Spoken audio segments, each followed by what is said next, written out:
Tamat SD anak nggak boleh di rumah, wajib mondok.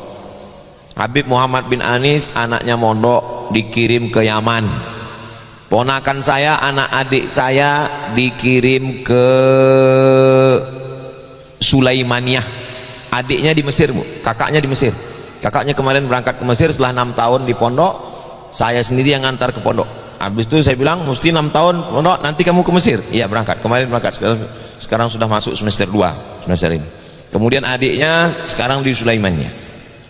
Anak saya Hazik insya Allah bulan Juli ini masuk ke pondok Nurul Azhar, 3 tahun ngapal Quran, 3 tahun baca kitab. Nanti pilihannya 2, kalau nggak ke Yaman, ke Mesir. Saya udah kasih bayangan, saya bilang sama dia, Hazik pilih 2, Yaman atau Mesir. Kalau Yaman perempuannya pakai cadar, saya bilang.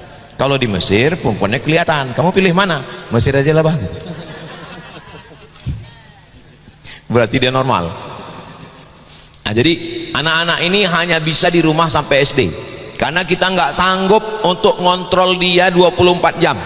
Anak SMP nggak bisa lagi kita downloadkan 60 video, udah tahu dia download sendiri. Nah, maka dia hanya bisa diatasi dengan, maka kalau sebelum SMP tadi itu tenaganya bisa dihabis porsir dari maghrib ke isya. Kami kebetulan di Masjid Ajah Rohana dari maghrib ke isya ada sekitar 200 anak yang ngajar 15 ustazah. 200 anak free, gratis, tidak dikutip bayaran. Nah, jadi dari maghrib ke isya ini masjid kita mesti diberdayakan. Maghrib ke isya anak-anak ngaji stor hafalan. Besok malam stor wadduha, besok malam stor lam yakunin, besok malam stor amma yatasaalun. Dia kalau ada setoran dia fokus ke setoran, karena kalau besok dia nggak nyetor malu sama kawan, maka dia akan nyetor. Liburnya hanya pada malam Ahad dengan Ahad malam Senin, Senin malam Selasa masuk lagi. Nah, ini.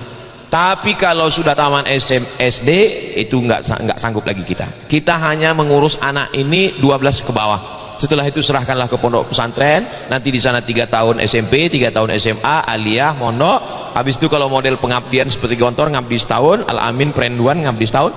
Setelah itu biarkanlah dia terbang sejauh mata memandang. Saya nggak paksa anak saya mesti seperti saya, terserah. Kalau mau dia jadi hakim, masukkan fakultas hukum. Kalau dia mau jadi dokter, fakultas kedokteran. Kita yang penting basic agamanya sudah kuat. Nah, ini tentang pendidikan anak-anak kita. Pertanyaan yang kedua tentang orang tuanya.